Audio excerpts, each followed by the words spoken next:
Question 1. Investigation of a scenario where a law enforcement dispatcher receives multiple calls simultaneously. A report of a loud argument escalating in a residential area. A citizen reporting a suspicious vehicle parked for an extended period. A frantic caller reporting a possible break-in in progress with sounds of glass breaking. And a routine inquiry about a local ordinance. Which of the following approaches to screening and prioritizing these calls best aligns with law enforcement dispatcher certification requirements for managing call volume and ensuring public safety? Option A. Prioritize the suspicious vehicle report due to its prolonged observation, then the loud argument followed by the break-in, and lastly the ordinance inquiry. Option B. Dispatch units to the loud argument first, as agitated callers often indicate a higher immediate risk, then the break-in, followed by the suspicious vehicle, and finally the ordinance inquiry. Option C. Immediately dispatch units to the break-in in progress, then address the loud argument, followed by the suspicious vehicle, and finally the ordinance inquiry, while simultaneously attempting to gather more details from the break-in caller. Option D. Address the calls in the order they are received, gathering full details for each before determining a response. The correct answer is C. Immediately dispatch units to the break-in in progress, then address the loud argument, followed by the suspicious vehicle, and finally the ordinance inquiry, while simultaneously attempting to gather more details from the break-in caller. Explanation. This scenario presents a common challenge for law enforcement dispatchers. Managing a sudden influx of calls with varying levels of urgency. The dispatcher must quickly and accurately assess the nature of each incident, determine the appropriate priority level based on established protocols, and allocate resources effectively to ensure public safety. The professional challenge lies in the high-pressure environment, the need for rapid decision-making, and the potential for severe consequences if a call is misprioritized. Careful judgment is required to balance immediate life-threatening situations with other critical public safety needs. The correct approach prioritizes calls based on established protocols that define immediate threats to life and safety as the highest priority.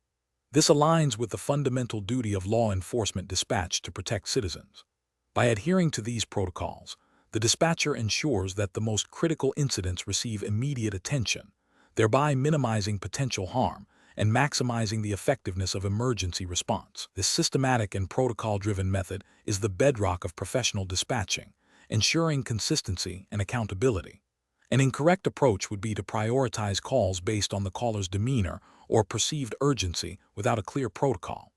This could lead to a situation where a less critical call, delivered with a more agitated tone, receives a higher priority than a more serious incident that is being reported calmly. This failure to adhere to established protocols represents a significant regulatory and ethical lapse, as it deviates from the standardized procedures designed to ensure equitable and effective emergency response. It introduces subjectivity and bias, potentially delaying critical assistance to those most in need. Another incorrect approach would be to address calls in the order they are received, regardless of their content. This is a direct violation of call screening and prioritization guidelines. Such a method would inevitably lead to delays in responding to life-threatening emergencies, as less urgent calls would occupy the dispatcher's attention. This failure to differentiate and prioritize is a critical regulatory and ethical breach, undermining the core function of emergency dispatch. A third incorrect approach might involve dispatching units based on proximity alone, without a thorough assessment of the incident's priority. While proximity is a factor in resource allocation, it should not supersede the established priority of a call. This approach risks sending resources to a lower priority incident while a more severe situation is left unattended, creating a significant public safety risk and violating established dispatch protocols.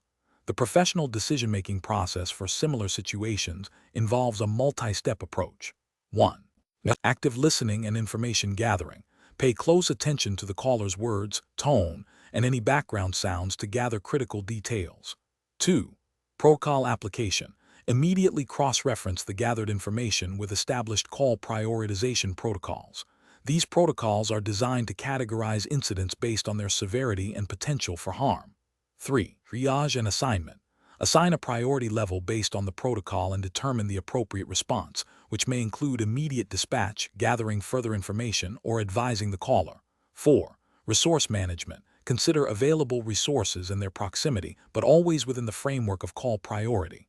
5. Clear communication. Maintain clear and concise communication with callers and responding units.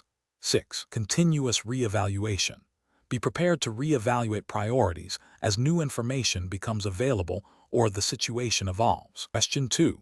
What factors determine the operational effectiveness and regulatory compliance of a public safety answering point, SAP, within the 911 system, considering its historical development and current structural components? Option A. The popularity of specific dispatch software among neighboring SAP and the perceived ease of use for new trainees. Option B. The interplay between the historical evolution of 911 technology, the current technical architecture of the SAP, and the applicable federal and state regulatory mandates governing emergency telecommunications. Option C. The personal preferences of the SAP supervisor regarding communication protocols and the availability of the latest consumer-grade communication devices. Option D. The number of emergency calls received per shift and the average response time of local law enforcement agencies. Correct answer is B. The interplay between the historical evolution of 911 technology, the current technical architecture of the SAP, and the applicable federal and state regulatory mandates governing emergency telecommunications. Explanation. This scenario is professionally challenging because the evolution of the 911 system involves a complex interplay of technological advancements, regulatory mandates, and public service needs. A dispatcher must understand not just the current operational structure, but also the historical context that shaped it to effectively troubleshoot issues, advocate for system improvements, and ensure compliance with relevant laws and guidelines. Careful judgment is required to prioritize factors that directly impact the reliability and accessibility of emergency services. The correct approach represents best professional practice because it focuses on the foundational elements that govern the 911 system's functionality and legal standing. Understanding the historical development, technological underpinnings, and the specific regulatory framework, e.g., FCC regulations, state-specific statutes governing emergency telecommunications, ensures that dispatchers are operating within legal and ethical boundaries. This knowledge is crucial for maintaining the integrity of the system, ensuring equitable access for all citizens, and adapting to future changes in compliance with established protocols. An incorrect approach that prioritizes solely on the immediate operational needs without considering the historical context or regulatory framework is professionally unacceptable. This could lead to decisions that, while seemingly efficient in the short term, may violate established protocols, compromise data integrity, or fail to meet legal obligations for emergency service provision. For instance, ignoring the evolution of enhanced 911, E911 features like automatic location identification, OLI, and automatic number identification, ANI, could result in dispatchers not fully utilizing available information, thereby delaying response times and potentially violating FCC mandates for E911 deployment. Another incorrect approach that focuses exclusively on the latest technological trends without grounding in the established regulatory structure is also flawed. While innovation is important, it must be implemented within the existing legal and operational framework. Failing to consider the historical evolution and the regulatory basis for current practices can lead to the adoption of technologies or procedures that are not compliant, secure, or sustainable within the broader public safety ecosystem. This could result in misallocation of resources or the implementation of systems that do not meet the stringent requirements for emergency services. A professional decision-making process for similar situations should involve a thorough understanding of the 911 system's history and evolution, its current technological architecture, and the specific federal, state, and local regulations that govern its operation. Dispatchers should continuously seek training on system updates and regulatory changes. When faced with operational challenges or decisions regarding system improvements, they should consult relevant documentation, supervisors, and legal counsel to ensure all actions are compliant and align with best practices for public safety telecommunications. Question 3. When evaluating the most appropriate method for a law enforcement dispatcher, to relay critical, time-sensitive information regarding an active pursuit involving multiple jurisdictions to a neighboring agency's dispatch center, which approach best adheres to the regulatory framework, laws, and guidelines for the law enforcement dispatcher certification. Option A. Post a brief summary of the incident details on a public social media platform, tagging the neighboring agency's official account. Option B. Utilize the established secure interagency radio communication system or a pre-approved secure data link designed for interagency information sharing. Option C. Send the critical information via a text message from a personal mobile phone to a known contact within the neighboring agency's dispatch. Option D. Relay the information verbally to a civilian acquaintance who works at the neighboring agency, asking them to pass it along to dispatch. The correct answer is B. Utilize the established secure interagency radio communication system or a pre-approved secure data link designed for interagency information sharing. Explanation. Scenario analysis. This scenario is professionally challenging because it involves a critical interagency communication event during a high-stress, rapidly evolving situation. The dispatcher must balance the immediate need for information exchange with the strict protocols designed to ensure accuracy, security, and appropriate dissemination of sensitive law enforcement data.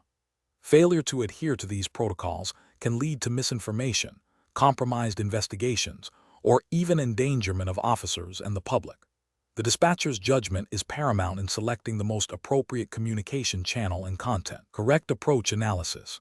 The correct approach prioritizes established, secure, and authorized interagency communication channels. This aligns with the law enforcement dispatcher certification's emphasis on adhering to established protocols for information sharing.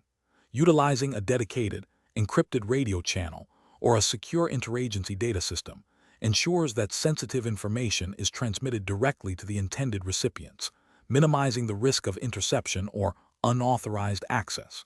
This method also guarantees that the information is logged and auditable, which is crucial for accountability and post-incident review. Adherence to these protocols is a fundamental regulatory requirement for maintaining operational integrity and interagency cooperation. Incorrect approaches analysis. Transmitting sensitive details via a public social media platform is a severe regulatory and ethical failure. This method lacks any security, is not an authorized communication channel for law enforcement, and would constitute a gross breach of confidentiality and data protection laws. It risks public exposure of ongoing investigations and officer safety. Using a personal mobile phone to relay critical incident details to another agency is also a significant failure. Personal devices are not secured for law enforcement communications, lack the necessary encryption, and do not provide an auditable record.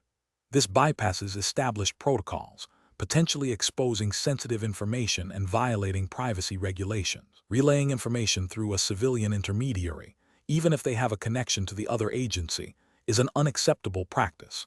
This introduces an unauthorized point of contact, compromises the chain of command, and creates a high risk of miscommunication or information distortion.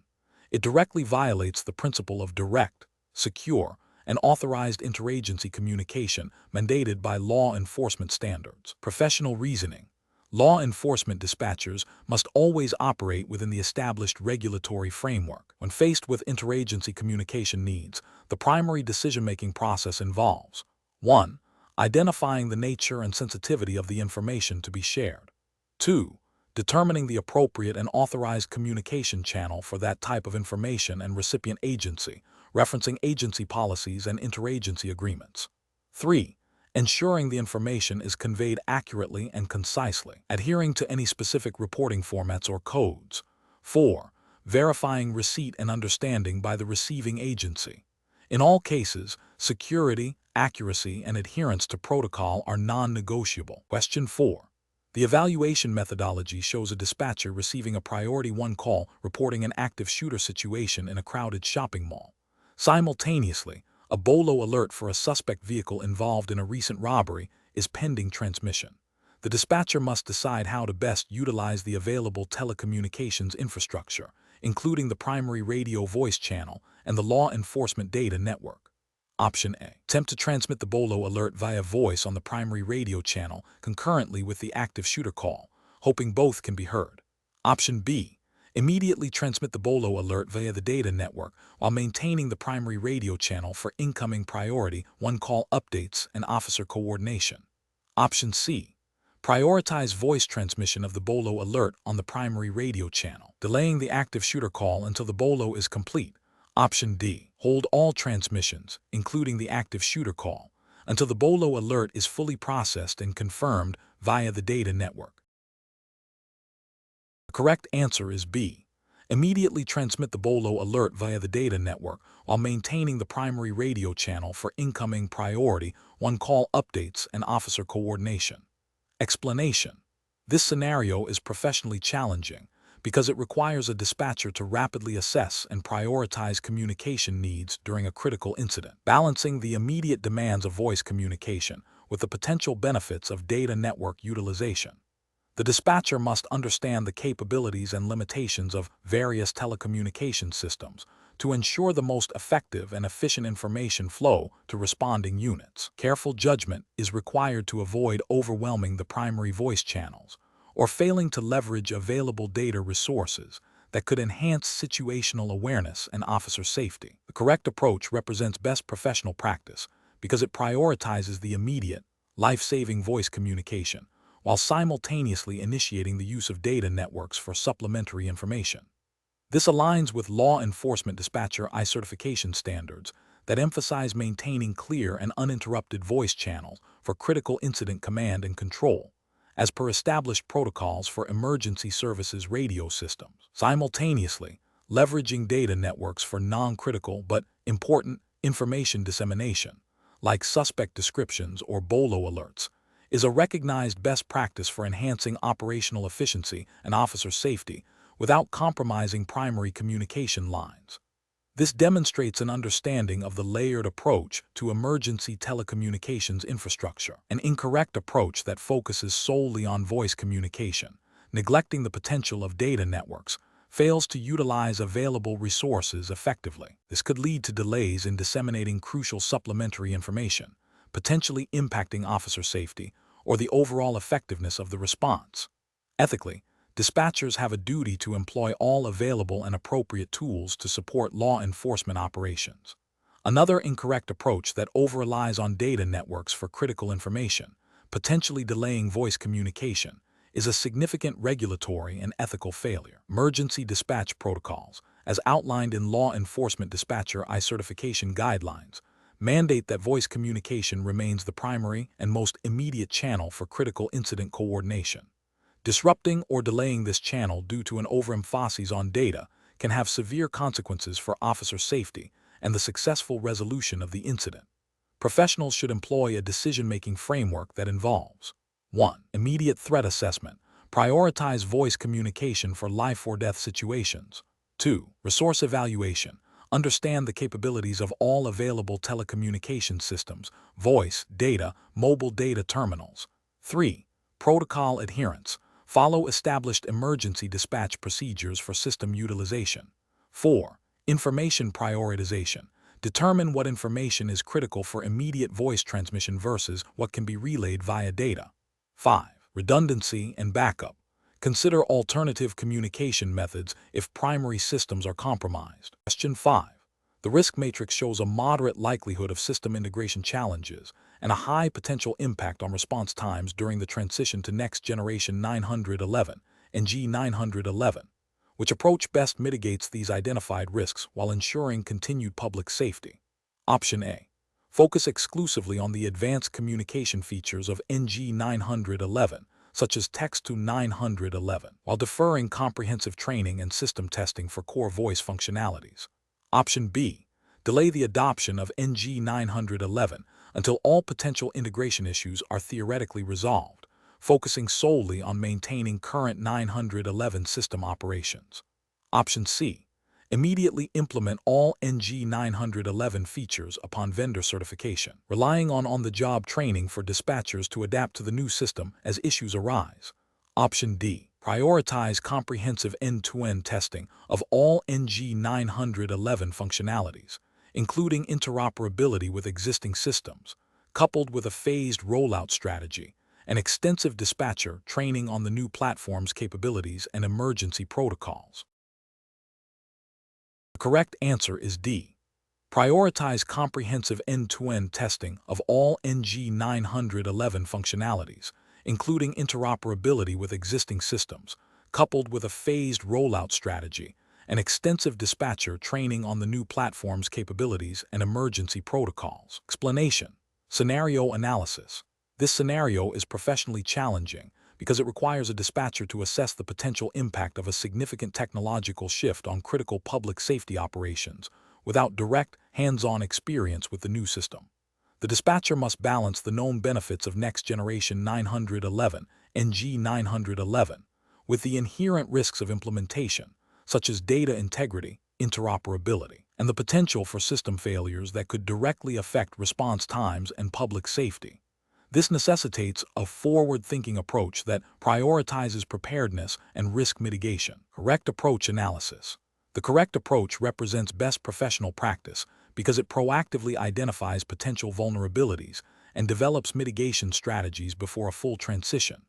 This aligns with the fundamental ethical and regulatory duty of a law enforcement dispatcher to ensure the continuity and effectiveness of emergency services. By focusing on training, testing, and phased implementation, dispatchers can ensure that the capabilities of NG 911 are fully realized while minimizing the risk of service disruption. This approach demonstrates a commitment to public safety, adherence to best practices in emergency telecommunications, and a responsible understanding of technological adoption within a critical infrastructure context. It prioritizes the safety and well-being of the public by ensuring that the transition to NG 911 is managed with diligence and foresight, adhering to principles of operational resilience and risk management inherent in public safety protocols. Incorrect approaches analysis. One incorrect approach fails by solely focusing on the perceived benefits of NG 911 without acknowledging or planning for potential drawbacks. This overlooks the critical need for robust testing and validation, which is a regulatory expectation for any system impacting emergency response. Such an approach risks introducing unforeseen system failures or data inaccuracies, directly compromising the dispatcher's ability to accurately relay information and dispatch resources, thereby violating the duty of care.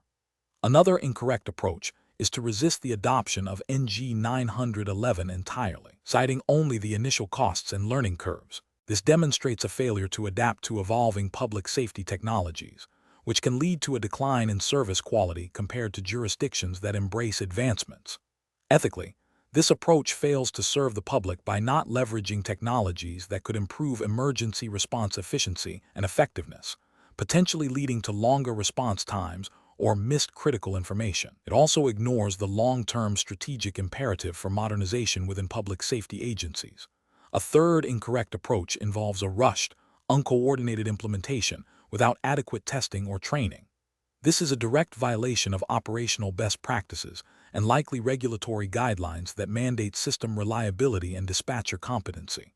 Such an approach significantly increases the likelihood of critical errors, system downtime, and miscommunication, directly endangering public safety and undermining the credibility of the emergency services. Professional reasoning. Professionals should approach the implementation of new technologies like NG 911 by first conducting a comprehensive risk assessment. This involves identifying potential benefits, challenges, and failure points. Subsequently, a phased implementation plan should be developed, incorporating thorough training for all personnel, rigorous testing of system functionalities, and contingency plans for potential disruptions. Continuous evaluation and adaptation based on real-world performance are also crucial. This systematic and cautious approach ensures that technological advancements enhance, rather than compromise, the critical mission of public safety dispatch. Question 6. The audit findings indicate that during a high-stress call involving a potential crime in progress, the dispatcher's interaction with the caller was evaluated. Which of the following approaches best reflects the required standards for call taking and processing for a law enforcement dispatcher certification?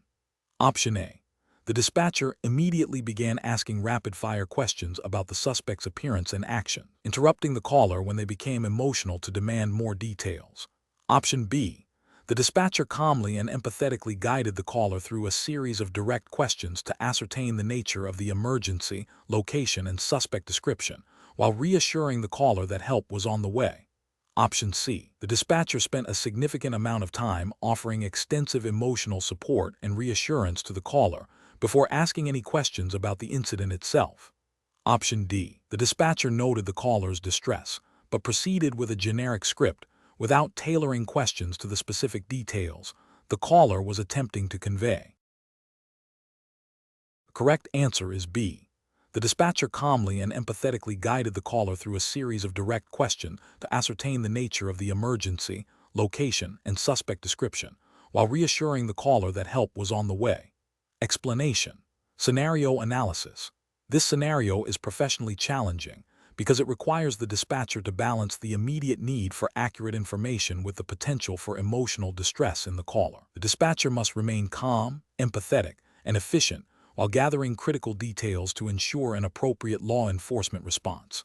Failure to do so could result in delayed or incorrect dispatch, potentially endangering the public or officers. Correct approach analysis. The correct approach prioritizes gathering essential information in a structured, calm, and empathetic manner. This aligns with law enforcement dispatcher certification standards that emphasize clear communication, active listening, and the systematic collection of data points necessary for effective incident management. By asking direct, clarifying questions and reassuring the caller, the dispatcher facilitates the flow of vital information while managing the caller's emotional state, which is crucial for a successful outcome. This approach demonstrates adherence to protocols designed to ensure officer safety and public well-being. Incorrect approaches analysis, an approach that focuses solely on immediate, rapid questioning without acknowledging the caller's distress, fails to meet the empathetic requirements of the role. This can lead to the caller becoming more agitated, withholding information, or providing inaccurate details, thereby compromising the effectiveness of the response and potentially violating ethical guidelines regarding compassionate service. An approach that becomes overly conversational or empathetic, delaying the critical information gathering, is also problematic. While empathy is important, the primary duty is to obtain the necessary details for dispatch. Excessive focus on emotional support at the expense of information collection can lead to critical delays in response, putting individuals at risk and failing to meet the core responsibilities of a dispatcher. An approach that assumes the caller's emotional state is irrelevant to the information provided overlooks the psychological impact of stressful situations on memory and communication. This can lead to misinterpretations of the caller's statements and a failure to elicit crucial details that might be revealed through patient, guided questioning. It demonstrates a lack of understanding of how to effectively manage a high-stress call. Professional reasoning. Professionals should employ a decision-making framework that integrates active listening, empathetic communication, and systematic information gathering. This involves recognizing the caller's emotional state, validating their feelings without dwelling on them, and then guiding the conversation towards the collection of specific, actionable data points. Prioritization of information based on urgency and impact on officer safety is paramount. Regular review of call handling protocols and continuous training in de-escalation and crisis communication techniques are essential for maintaining professional competence. Question 7. The monitoring system demonstrates a dispatcher receiving a frantic call from an individual reporting a possible break-in in progress. The caller is audibly distressed and speaking rapidly, interjecting exclamations of fear. Which of the following approaches best exemplifies effective information gathering in this critical situation? Option A. Immediately ask the caller to describe their feelings and emotional state in detail to ensure their psychological well-being before proceeding with incident-specific questions. Option B. Employ open-ended questions to encourage the caller to provide details about the incident, actively listen to their responses, and periodically summarize key information to confirm accuracy and build rapport. Option C. Begin by asking a series of direct, closed-ended questions to quickly ascertain the address and nature of the emergency, while calmly reassuring the caller that help is on the way. Option D. Interrupt the caller frequently to clarify minor points, and ask leading questions to guide their narrative towards a specific type of crime. The correct answer is C. Begin by asking a series of direct, closed-ended questions to quickly ascertain the address and nature of the emergency, while calmly reassuring the caller that help is on the way. Explanation. This scenario is professionally challenging because a dispatcher must rapidly assess a situation with incomplete information, prioritize critical details, and employ effective communication techniques under pressure. The caller's distress and potential for escalating danger necessitate a structured yet flexible approach to information gathering.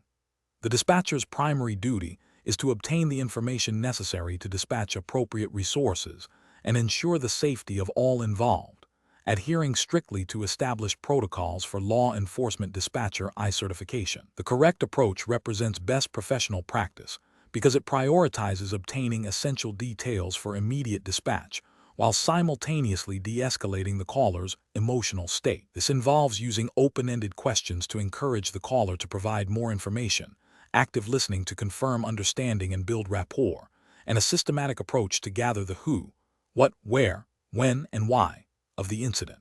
This aligns with the core principles of effective emergency communication, ensuring that critical data is not missed and that the caller feels heard and supported, which can lead to more accurate and timely responses. This method directly supports the dispatcher's role in facilitating efficient and effective law enforcement action. An incorrect approach that focuses solely on the caller's emotional state without extracting critical incident details fails to meet the primary objective of dispatching appropriate resources. This is a regulatory failure as it deviates from the mandated information gathering protocols designed for emergency response.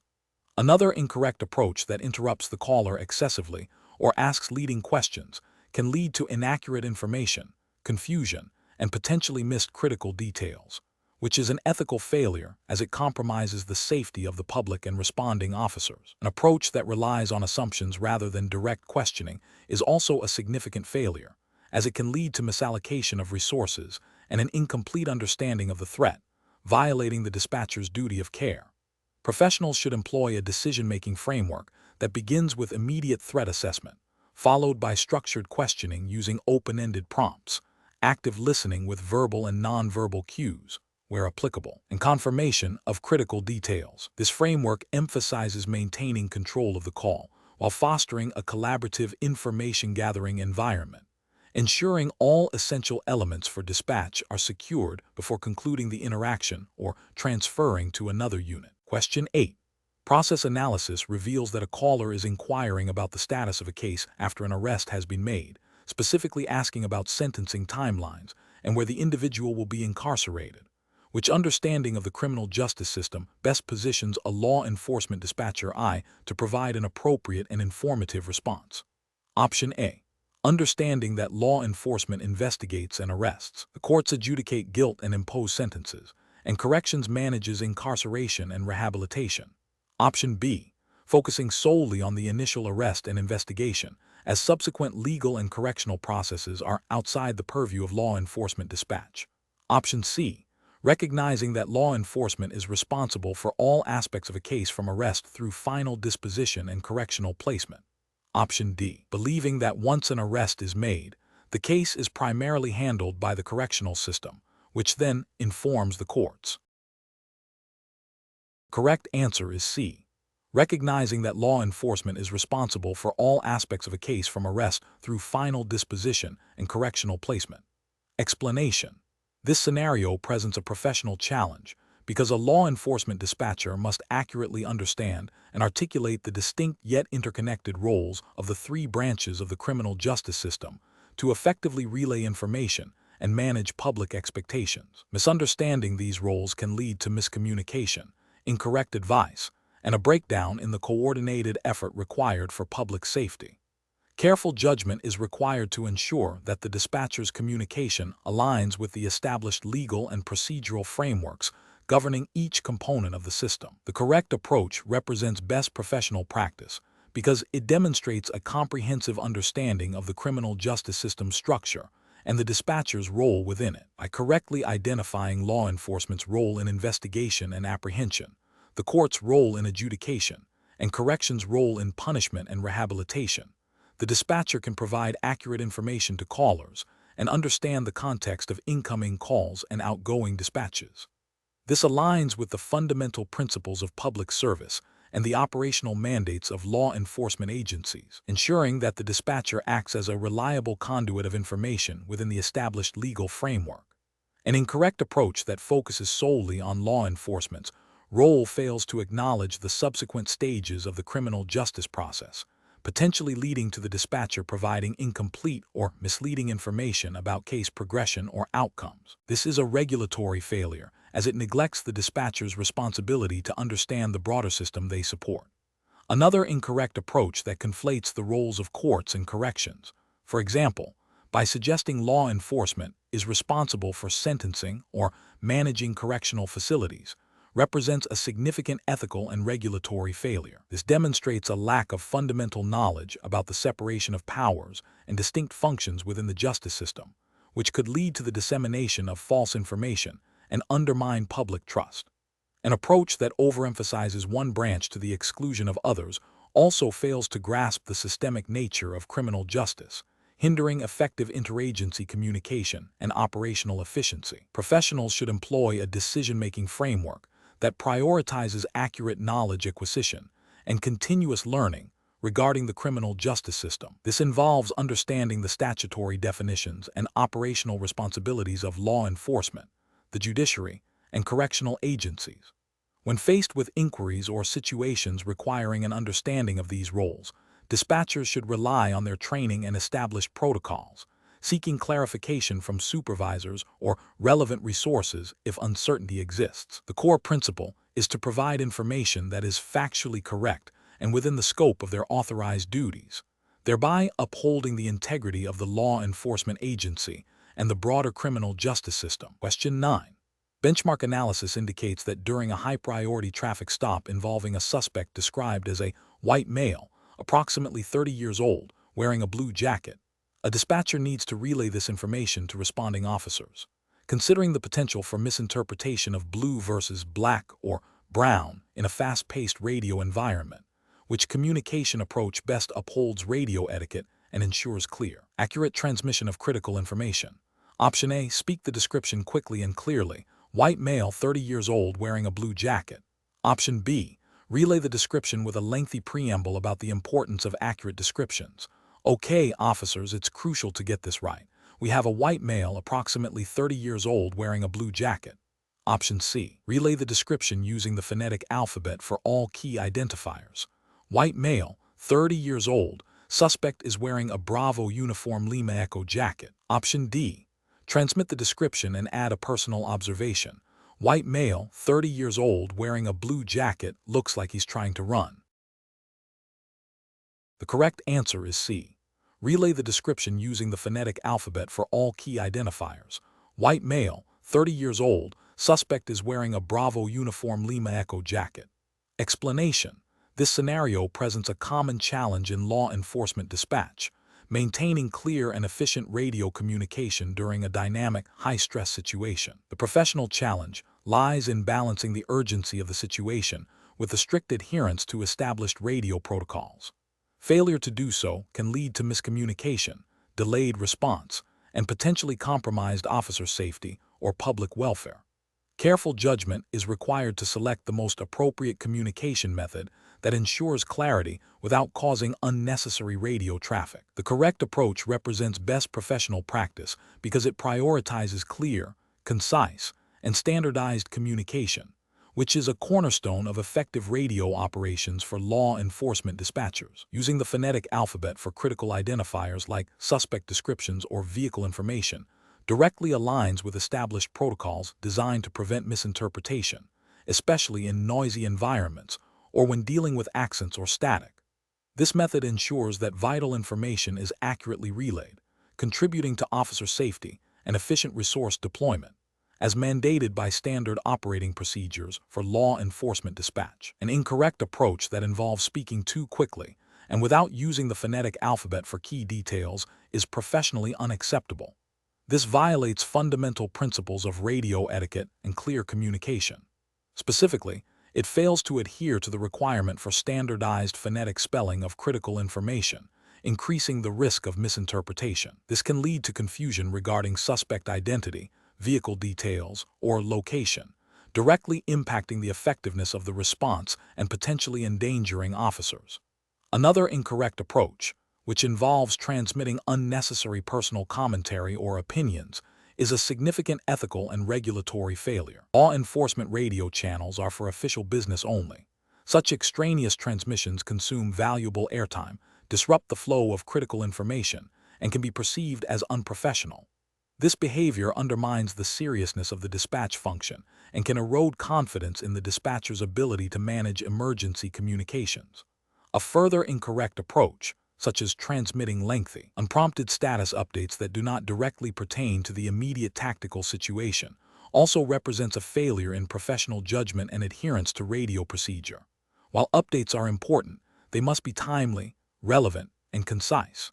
Excessive or irrelevant transmissions can clog the radio channels, preventing critical calls for service or officer requests from being heard. This demonstrates a lack of understanding of the need for efficient radio discipline during active incidents. The professional reasoning process for similar situations should involve a rapid assessment of the information's criticality, the potential for misinterpretation, and the need for brevity. Dispatchers must constantly evaluate the radio traffic, prioritize incoming information, and select the communication method that best ensures accuracy and efficiency. This involves a mental checklist. Is this information critical? Does it require precise identification? Can it be misunderstood if not spoken clearly or phonetically? Is this the most efficient way to convey this information? Adherence to the phonetic alphabet for specific identifiers is a key tool in this decision-making process, ensuring that vital details are transmitted without ambiguity. Question 10. The audit findings indicate a discrepancy in how information regarding ongoing incidents is disseminated to responding units, potentially impacting situational awareness. As a law enforcement dispatcher, which of the following actions best addresses this finding within the operational framework of a public safety answering point (SAP? Option A. Advise responding officers to independently seek out additional information from other sources to supplement the information provided by dispatch. Option B. Acknowledge the audit finding but conclude that current dissemination practices are sufficient and no changes are necessary. Option C.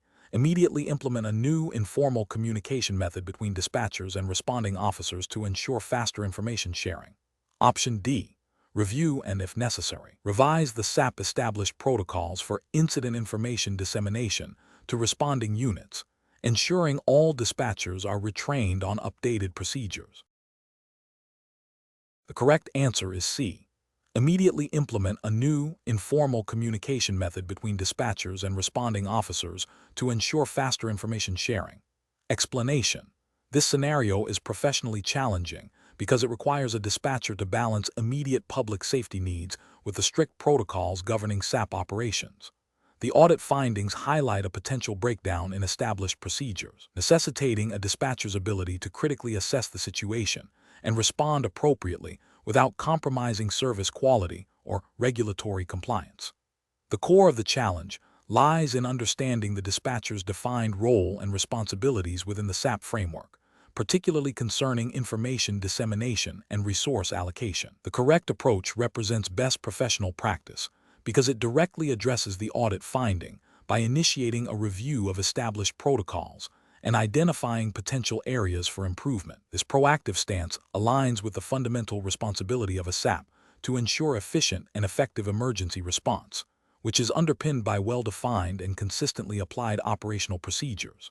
By focusing on the dispatcher's role in information flow and the need for accurate, timely communication, this approach reinforces the commitment to public safety and operational integrity, as mandated by law enforcement dispatcher certification standards. It prioritizes a systemic solution over an immediate, potentially ad hoc fix.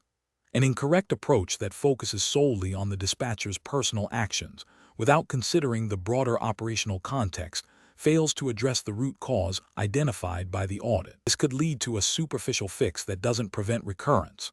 Another incorrect approach that bypasses established communication channels or reporting structures undermines the hierarchical and procedural integrity of the SAP, potentially leading to misinformation or delayed responses, which are critical failures in a public safety environment.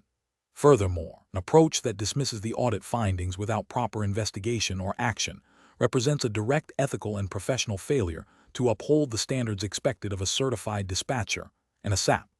These failures violate the implicit trust placed in SAP to operate with diligence and adherence to established guidelines. Professional decision-making in such situations requires a systematic approach. First, Thoroughly understand the nature and scope of the audit finding. Second, consult relevant SAP operational guidelines and the law enforcement dispatcher certification standards. Third, identify the specific procedural or operational elements implicated by the finding. Fourth, determine the most effective and compliant course of action to address the issue, prioritizing solutions that enhance overall SAP effectiveness and public safety. This involves considering both immediate corrective actions and long-term preventative measures. Question 11. Risk assessment procedures indicate that a caller reports hearing loud, aggressive shouting and what sounds like a physical struggle coming from a neighboring residence. The caller sounds distressed and is hesitant to provide their own name. Based on the law enforcement dispatcher certification framework, what is the most appropriate immediate action? Option A. Ask the caller for a detailed description of the individuals involved and the exact nature of the sounds before considering dispatching any units. Option B. Transfer the call to a non-emergency police line to allow trained personnel to handle the situation, as the caller is hesitant to provide details. Option C. Route the call to the fire department dispatch, as sounds of a struggle could indicate a medical emergency requiring immediate intervention. Option D. Immediately dispatch a patrol unit to the reported address to investigate the disturbance, while simultaneously attempting to gather minimal identifying information from the caller to confirm their location. Correct answer is D. Immediately dispatch a patrol unit to the reported address to investigate the disturbance, while simultaneously attempting to gather minimal identifying information from the caller to confirm their location. Explanation. This scenario is professionally challenging because it requires the dispatcher to make a rapid, critical decision under pressure, balancing the immediate need for assistance with the strict protocols governing emergency service dispatch. The dispatcher must accurately assess the nature of the call, identify the appropriate agency or unit, and ensure the information is relayed correctly and efficiently to prevent delays in response or misdirection of resources. Failure to adhere to established protocols can have severe consequences, including delayed medical attention, inappropriate law enforcement response, or even endangerment of the public or responding officers. The correct approach represents best professional practice because it prioritizes the immediate safety and well-being of the caller by ensuring the call is directed to the most appropriate and capable resource without delay. This aligns with the fundamental duty of a law enforcement dispatcher to facilitate timely and effective emergency response. Adhering to established call routing and transfer protocols, as mandated by the law enforcement dispatcher certification framework, ensures that each call is handled consistently and efficiently, minimizing the risk of errors and maximizing the chances of a positive outcome. This approach demonstrates a thorough understanding of the dispatcher's role in the emergency response chain. An incorrect approach that involves attempting to gather extensive, non-critical details before routing the call fails to recognize the urgency of the situation and the primary objective of connecting the caller with the correct emergency service. This delay could be critical in life-threatening situations and violates the principle of immediate dispatch of appropriate resources. Another incorrect approach, such as transferring the call to a general information line or a non-emergency dispatch without proper assessment, demonstrates a lack of understanding of the severity of the caller's situation and a failure to follow established protocols for emergency call handling. This could lead to the caller not receiving the necessary assistance in a timely manner, potentially resulting in adverse outcomes.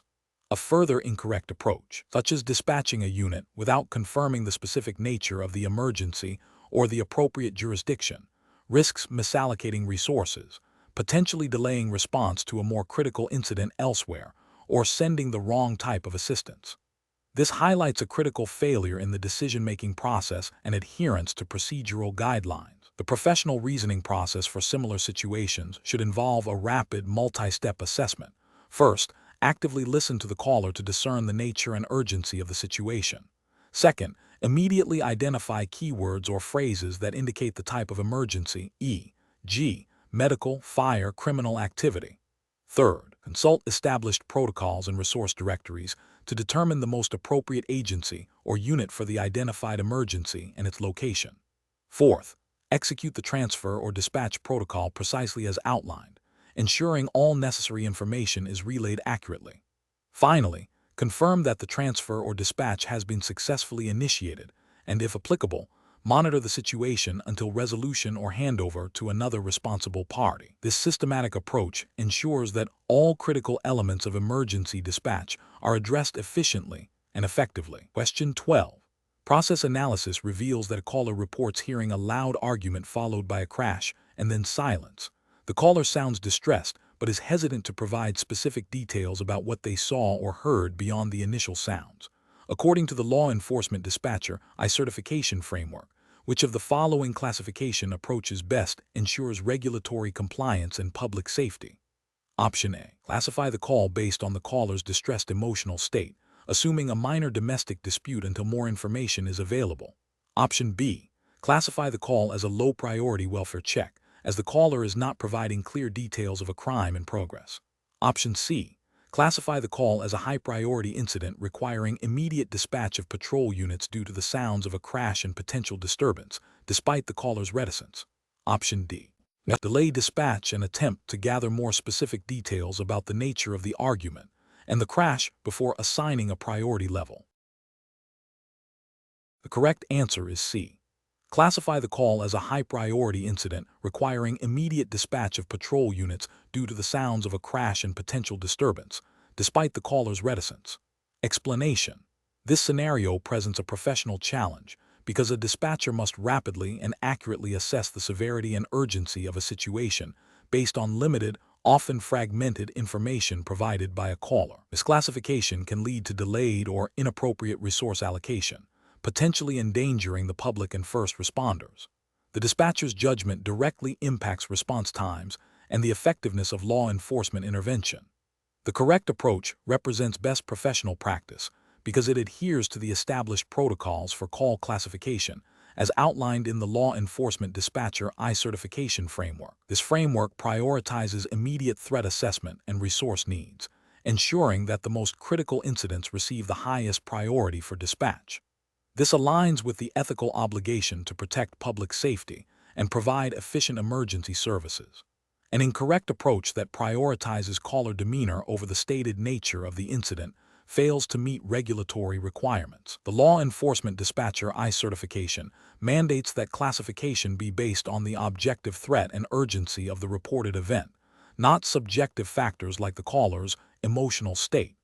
This could lead to a serious incident being downgraded, delaying critical response. Another incorrect approach that focuses on dispatching the minimum required resources to avoid overburdening the system disregards the primary regulatory directive of ensuring adequate and timely response to all emergencies. The framework emphasizes that public safety supersedes resource management concerns when classifying calls.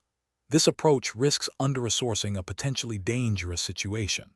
A third incorrect approach that delays classification until all details are confirmed, even when the initial report clearly indicates a high-priority event, violates the urgency requirement. The Law Enforcement Dispatcher certification requires immediate classification and dispatch based on the initial assessment of a clear and present danger. Prolonged information gathering in such cases directly compromises response times and public safety. Professionals should employ a decision-making framework that begins with active listening to gather critical details, followed by immediate cross-referencing with established call classification protocols. This involves identifying keywords related to violence, weapons, medical emergencies, or ongoing crimes. The dispatcher must then apply the established priority levels, considering the potential for harm and the need for immediate intervention, before initiating dispatch procedures. Question 13. Governance review demonstrates that a dispatcher receives a text to 911 message indicating a potential burglary in progress. The message is brief and states, "Help, someone breaking in, 123 Main Street." What is the most appropriate immediate action for the dispatcher to take? Option A. Wait for a follow-up text or a voice call to confirm the emergency before taking any action.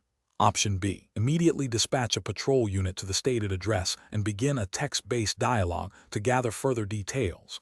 Option C. Acknowledge receipt of the text message and then continue monitoring other incoming calls. Option D. Attempt to call the sender's phone number to verbally confirm the emergency. The correct answer is B. Immediately dispatch a patrol unit to the stated address and begin a text-based dialogue to gather further details. Explanation. Scenario analysis. This scenario presents a professional challenge due to the critical nature of emergency communication and the specific needs of individuals with hearing or speech impairments. The dispatcher must navigate established protocols for TTY/TDD and text to 911 while ensuring accurate information gathering and rapid response. Failure to adhere to these procedures can result in delayed or incorrect dispatch, potentially endangering lives. The challenge lies in maintaining composure, accurately interpreting potentially ambiguous text-based communication, and executing the correct procedural steps under pressure. Correct approach analysis. The correct approach prioritizes immediate acknowledgement of the text message and the initiation of a structured communication protocol designed for TTY/TDD and text to 911. This involves confirming receipt, requesting essential information, location, nature of emergency, and relaying this information to appropriate units. This aligns with law enforcement dispatcher certification standards that emphasize efficient and accurate information transfer for all emergency calls, regardless of modality. The protocol ensures that the dispatcher is actively engaged in gathering critical data and initiating the emergency response, mirroring the urgency of a voice call. This approach upholds the ethical obligation to provide equal access to emergency services for all citizens. Incorrect approaches analysis. One incorrect approach involves waiting for a voice call after receiving a text, assuming the text is a test or a non-urgent matter. This fails to recognize the potential severity of a text to 911 message and violates the principle of treating all emergency communications with due diligence. Also disregards the specific protocols established for TTY/TDD and text to 911, which are designed to bypass the limitations of voice communication. Another incorrect approach is to attempt to verbally communicate with the text sender, which is impossible and demonstrates a fundamental misunderstanding of the communication method. This would lead to a complete breakdown in communication and a failure to gather necessary information. A third incorrect approach is to delay relaying the information to responding units until a full conversation is established, which is inefficient and potentially dangerous. Emergency dispatch protocols require prompt dissemination of critical information to enable timely response. Professional reasoning. Professionals should employ a decision-making framework that begins with immediate acknowledgement of the communication modality. Upon receiving a TTY/TDD or text to 911 message, the dispatcher must immediately activate the appropriate protocol. This involves recognizing the message as a legitimate emergency communication and initiating a structured information gathering process. The dispatcher should prioritize obtaining the most critical information first, location and nature of the emergency. They must then relay this information to responding units without delay, while continuing to communicate with the sender via text to gather further details. This systematic approach ensures that all emergency calls are handled efficiently and effectively, regardless of the communication method, and upholds the dispatcher's duty to serve all members of the public. Question 14. Stakeholder feedback indicates that some new dispatchers struggle with the immediate and accurate interpretation of radio codes during high-stress calls. A caller reports a situation using the code 10-31 and simultaneously describes sounds of breaking glass and shouting. What is the most appropriate initial action for a law enforcement dispatcher to take? Option A. Immediately dispatch a patrol unit with lights and sirens, advising them of a burglary in progress based on the sounds described. Option B. Assume 10-31 refers to a minor disturbance and dispatch a unit for a routine check, waiting for further information from the caller. Option C. Ask the caller to repeat the code 10-31 several times to ensure correct reception before proceeding. Option D. Access the departmental radio code reference to confirm the meaning of 10-31, and then dispatch the appropriate unit based on the confirmed code and the caller's description.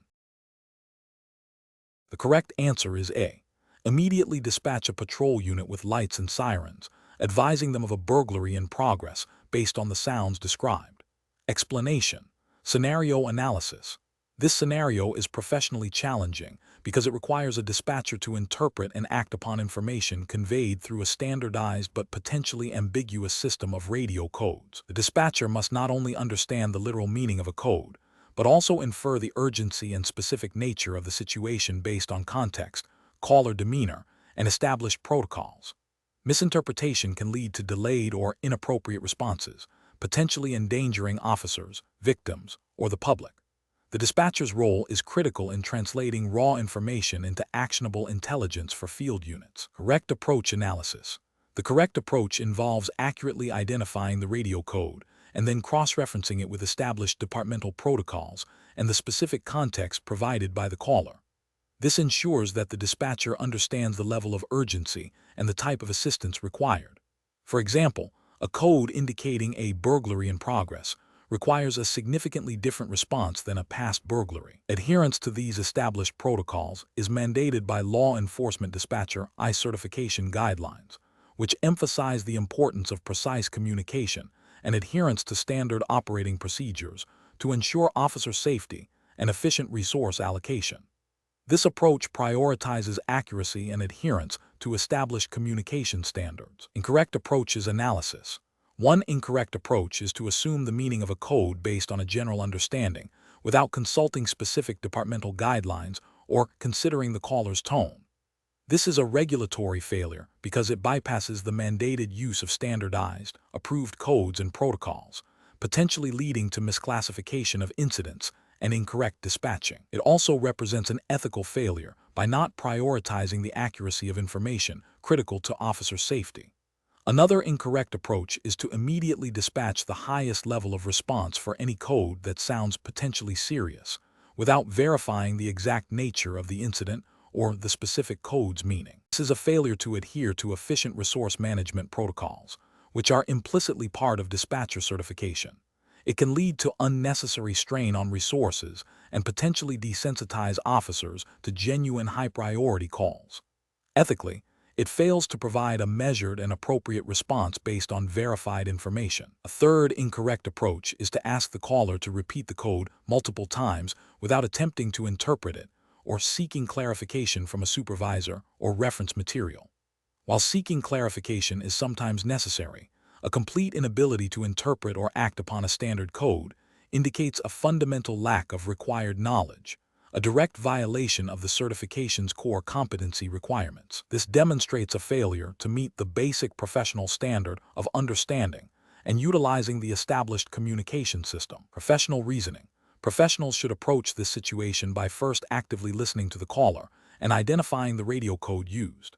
Immediately after, they should access and consult their departmental radio code reference guide or dispatch software to confirm the precise meaning and associated priority level of that code. Simultaneously, they should consider any additional contextual information provided by the caller, e.g., tone of voice, specific details of the incident, to refine their understanding of the situation's urgency. If there is any ambiguity, the dispatcher should follow established protocols for seeking clarification, which may involve asking the caller specific, targeted questions or consulting with a supervisor or experienced colleague, rather than making assumptions or delaying action unnecessarily. This systematic approach ensures accuracy, adherence to regulations, and optimal response. Question 15. The assessment process reveals that during a high-volume period with multiple simultaneous emergency calls, a dispatcher prioritizes rapidly relaying essential information to responding units over meticulously logging every detail of each call in real time. This approach leads to some incident reports being completed with abbreviated notes and a delay in full data entry until after the immediate crisis has subsided. Considering the law enforcement dispatcher certification requirements for accurate and complete call logging, incident reporting, and data entry, which of the following actions best demonstrates adherence to professional standards and regulatory guidelines? Option A. The dispatcher prioritizes completing the minimum required fields in the incident report during the high-volume period, accepting that some descriptive details or secondary information may be omitted to save time. Option B. The dispatcher continues to use a system of personal shorthand and abbreviations during high-volume periods to expedite initial logging, assuming that the information will be deciphered and fully documented by a supervisor later. Option C. Immediately after the immediate crisis subsides, the dispatcher dedicates time to thoroughly review call recordings and notes, completing all required fields in the incident report with precise and objective language, ensuring all critical details are captured and accurately entered into the system. Option D. The dispatcher focuses solely on relaying critical information to responding units and relies on memory to fill in the details of the incident report at a later, less busy time, without referring to call recordings or initial notes. Correct answer is C. Immediately after the immediate crisis subsides, the dispatcher dedicates time to thoroughly review call recordings and notes, completing all required fields in the incident report with precise and objective language, ensuring all critical details are captured and accurately entered into the system. Explanation: the assessment process reveals a common implementation challenge in call documentation, the tension between the need for speed in dispatching and the requirement for thorough, accurate record keeping. Dispatchers operate under immense pressure, often managing multiple critical incidents simultaneously. This environment can lead to shortcuts in data entry, where the immediate priority of getting resources en route overshadows the meticulous logging of every detail. However, the Law Enforcement Dispatcher I certification framework emphasizes that accurate and complete call logging, incident reporting, and data entry are foundational to effective law enforcement operations, legal proceedings, and departmental accountability. The correct approach represents best professional practice because it prioritizes adherence to established protocols for call documentation, even under duress. This involves capturing all essential information, such as caller details, nature of the incident, location, time, and any specific instructions or observations, in a clear, concise, and objective manner. This meticulousness ensures that the incident report serves as a reliable record for subsequent investigations, court testimony, and internal reviews. It directly supports the regulatory requirement for accurate data entry, which is critical for maintaining the integrity of law enforcement records and ensuring public safety. An incorrect approach that prioritizes speed over completeness fails to meet the core requirements of accurate call logging. This can lead to incomplete or inaccurate incident reports, which can have severe consequences. For example, omitting critical details about a suspect's description or a vehicle involved could hinder an investigation. Ethically, this represents a failure to uphold the duty of care to the public and to the officers responding to the incident, as incomplete information can put them at greater risk. From a regulatory standpoint, it violates the guidelines for maintaining accurate and complete records, potentially leading to legal challenges or departmental sanctions. Another incorrect approach might involve making assumptions or interpreting information rather than strictly documenting what was communicated. This introduces subjectivity and bias into the record, compromising its objectivity. The regulatory framework for dispatchers mandates factual reporting, not interpretation. This can lead to miscarriages of justice if the documented information is later used in court and found to be based on the dispatcher's assumptions rather than the caller's statements. Third incorrect approach could be the reliance on shorthand or abbreviations not universally understood or officially sanctioned. While intended to save time, this practice can render the log unintelligible to other personnel or during later review, undermining the purpose of documentation. It violates the principle of clear and unambiguous communication essential for accurate record keeping, and can lead to misunderstandings that have operational or legal ramifications. The professional reasoning process for dispatchers facing this challenge should involve a constant internal calibration between the urgency of the situation and the non-negotiable need for accurate documentation. This requires a strong understanding of the established protocols and the potential ramifications of deviations. Dispatchers should be trained to develop efficient yet thorough documentation habits, utilizing available tools and systems effectively. When in doubt about what information is critical, they should err on the side of recording more detail, as it is easier to redact extraneous information later than to reconstruct missing details. Prioritizing accuracy from the outset is a hallmark of professional dispatching, ensuring that the dispatcher's role in the chain of information is reliable and defensible. Question 16. Process analysis reveals that a caller is audibly crying and struggling to speak coherently, repeatedly stating he's going to hurt me without providing a location or suspect description. What is the most appropriate initial response for a law enforcement dispatcher? Option A. Acknowledge the caller's distress with a calm, reassuring tone, and then gently but firmly ask for their location and a brief description of what is happening. Option B. Begin to provide the caller with advice on how to protect themselves while waiting for help. Option C. Immediately tell the caller to calm down and speak clearly so you can understand them.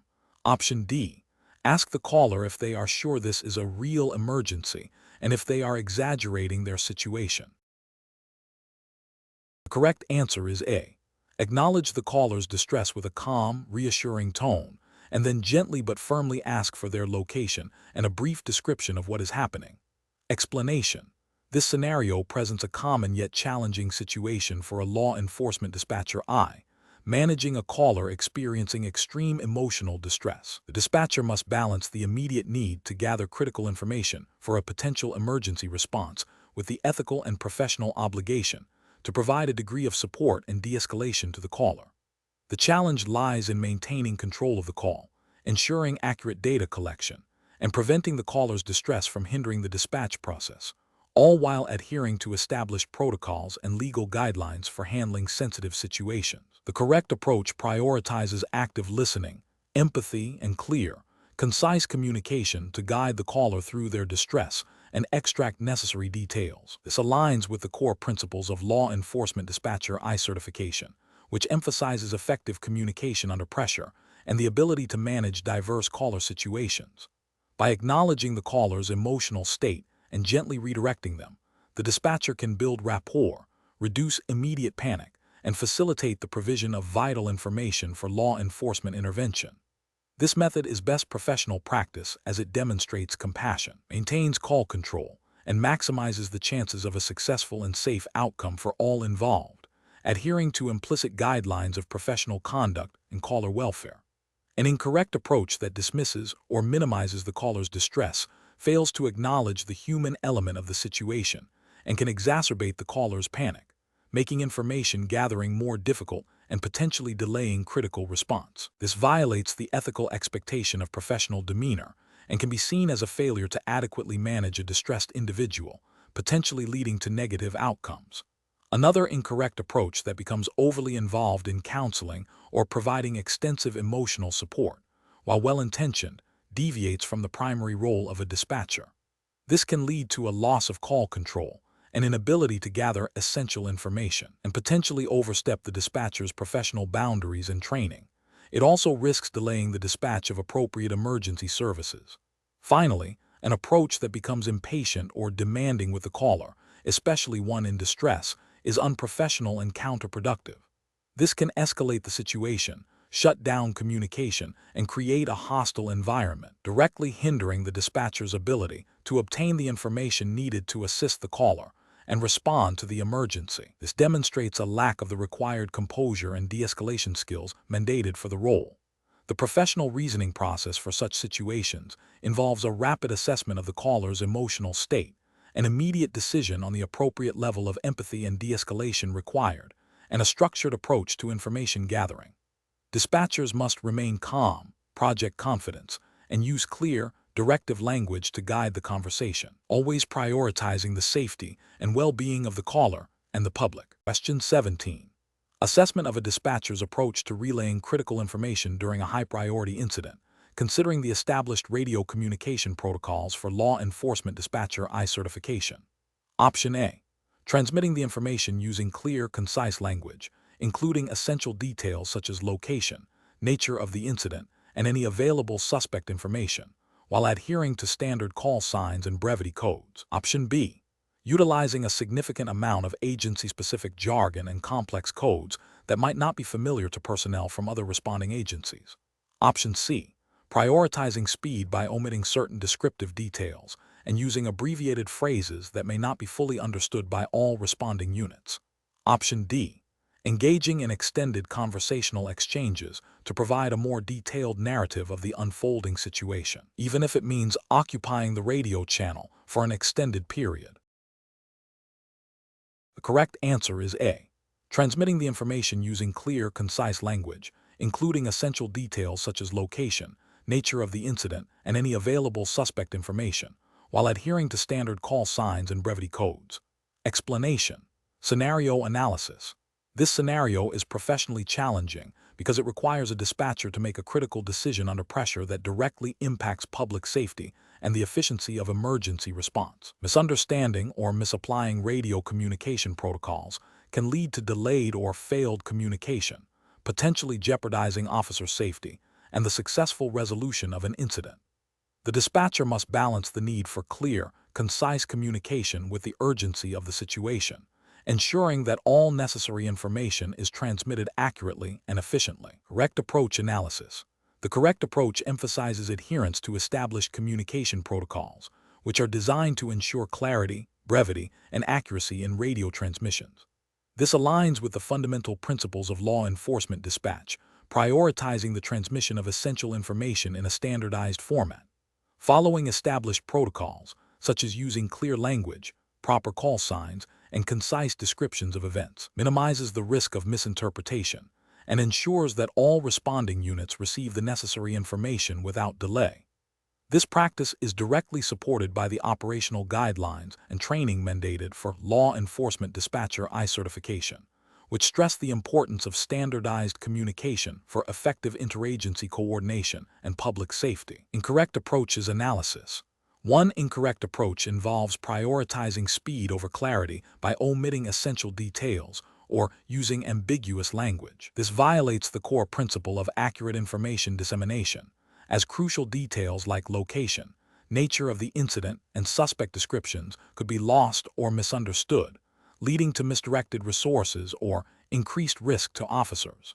This failure directly contravenes the regulatory requirement for precise and complete reporting in emergency communications. Another incorrect approach is to use excessive jargon or codes not universally understood by all responding units. While some codes may be standard within a specific agency, their use can create confusion if other agencies or units are involved in the response, hindering interagency cooperation. This deviates from the best practice of using plain language whenever possible to ensure maximum comprehension, a principle often reinforced in dispatcher training to facilitate seamless multi-agency operations. A further incorrect approach is to engage in prolonged, unnecessary conversation or to transmit information that is not directly related to the immediate emergency. This ties up radio channels, preventing other critical transmissions from being made and potentially delaying responses to other incidents. This is a direct violation of the principle of efficient radio channel utilization, a key component of operational readiness and a common point of emphasis in dispatcher certification standards. Professional reasoning. Law enforcement dispatchers must employ a decision-making framework that prioritizes adherence to established protocols, clear and concise communication, and efficient use of radio resources. This involves actively listening to incoming transmissions, processing information rapidly, and formulating responses that are both accurate and brief.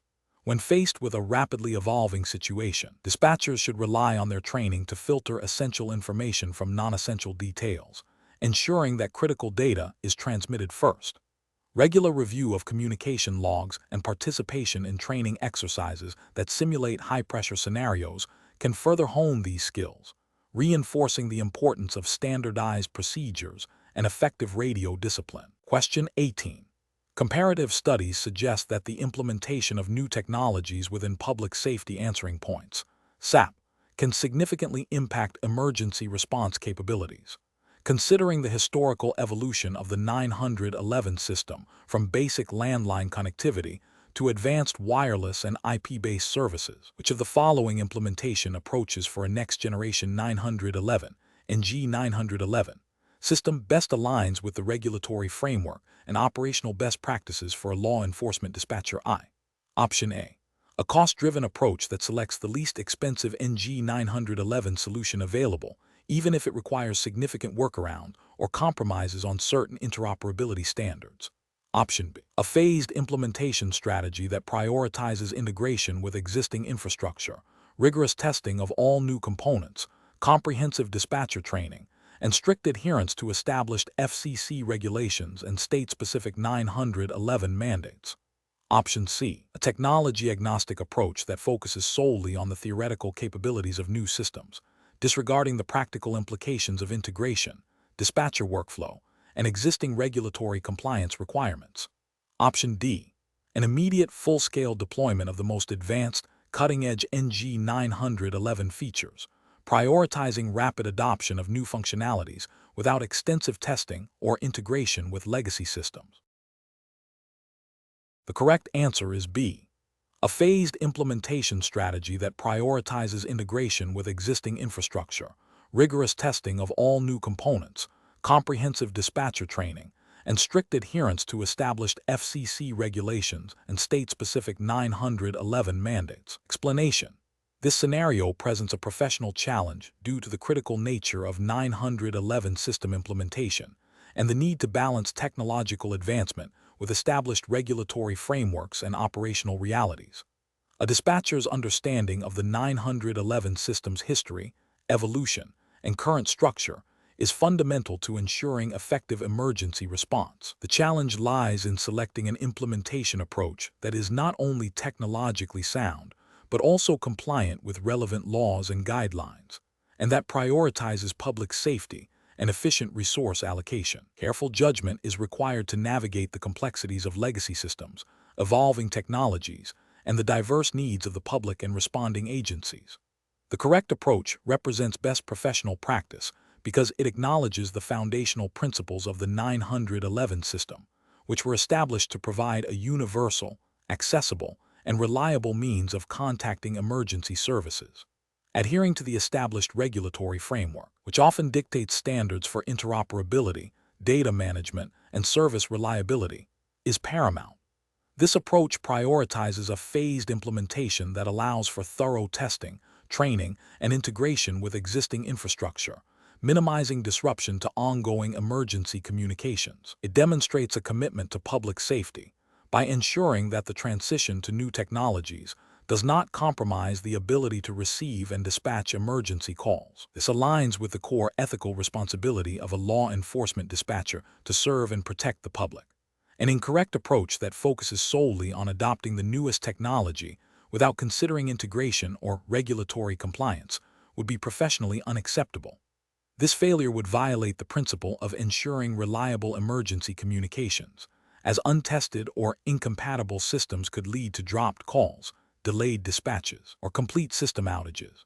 Such an approach would likely contravene specific regulations governing public safety answering points, SAP, and emergency telecommunications services, which mandate certain performance standards and interoperability requirements.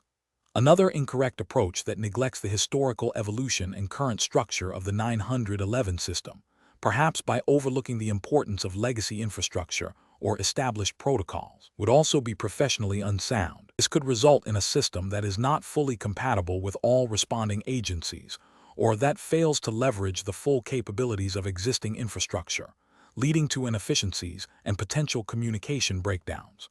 Ethically, this demonstrates a lack of due diligence in understanding the complete operational environment. A third incorrect approach that prioritizes cost savings over functionality or reliability would be a significant regulatory and ethical failure. While fiscal responsibility is important, the primary mandate of a 911 system is to provide uninterrupted emergency services. Compromising on essential features or reliability to reduce costs would directly endanger public safety and violate the implicit trust placed in emergency dispatch systems.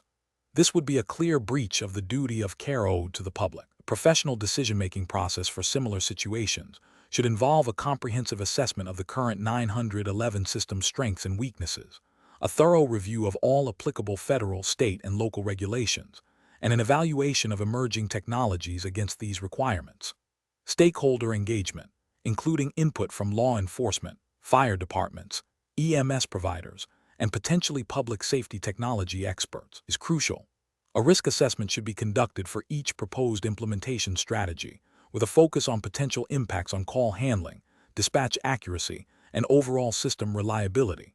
Prioritizing solutions that offer a balance of innovation, compliance, and proven operational effectiveness, while ensuring robust training and contingency plans, is essential for successful and responsible 911 system management. Question 19. Market research demonstrates that effective radio traffic management is paramount for officer safety and operational efficiency. A dispatcher receives a priority call reporting a possible armed robbery in progress at commercial establishment. Multiple units are en route. What is the most appropriate dispatching procedure to ensure coordinated response and officer safety? Option A. Acknowledge the initial dispatch. Request clarification on the specific nature of the threat and any suspect descriptions if available, and then relay critical updates to all responding units as they become available, ensuring confirmation of receipt. Option B. Immediately dispatch all available units to the scene, providing only the address and nature of the incident, and then await further information from responding officers. Option C. Relay the initial dispatch information to all units, and then focus on managing other incoming calls, assuming responding officers will self-coordinate effectively. Option D. Dispatch the closest available unit and instruct them to provide a full situation report before any other units are dispatched, to avoid overwhelming the radio. The correct answer is B. Immediately dispatch all available units to the scene, providing only the address and nature of the incident, and then await further information from responding officers. Explanation: this scenario presents a professionally challenging situation due to the inherent need for rapid, accurate, and clear communication under pressure, while adhering to strict dispatching protocols. The challenge lies in balancing the urgency of the situation with the requirement for precise information exchange to ensure officer safety and effective resource deployment. Failure to coordinate units effectively or provide timely updates can lead to confusion, delayed response, or even endangerment of law enforcement personnel. The correct approach represents best professional practice because it prioritizes the established communication protocols and the safety of responding officers. By confirming receipt of the initial dispatch, requesting clarification on the nature of the incident, and then relaying critical updates to all involved units, the dispatcher ensures that all personnel have the most current and accurate information. This systematic approach aligns with the core principles of law enforcement dispatcher I certification, emphasizing clear, concise, and compliant radio traffic management. It ensures that all units are aware of the evolving situation, potential hazards, and the status of other responding personnel, thereby facilitating coordinated action and minimizing risk.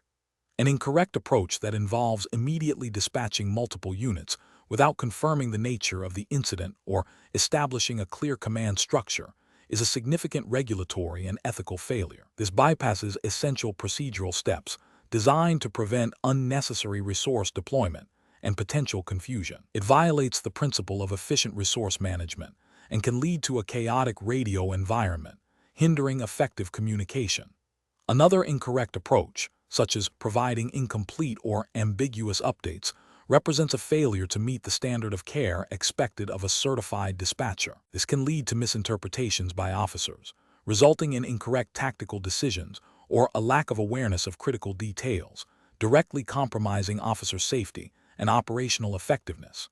This demonstrates a lack of adherence to the communication standards mandated by the Law Enforcement Dispatcher I certification.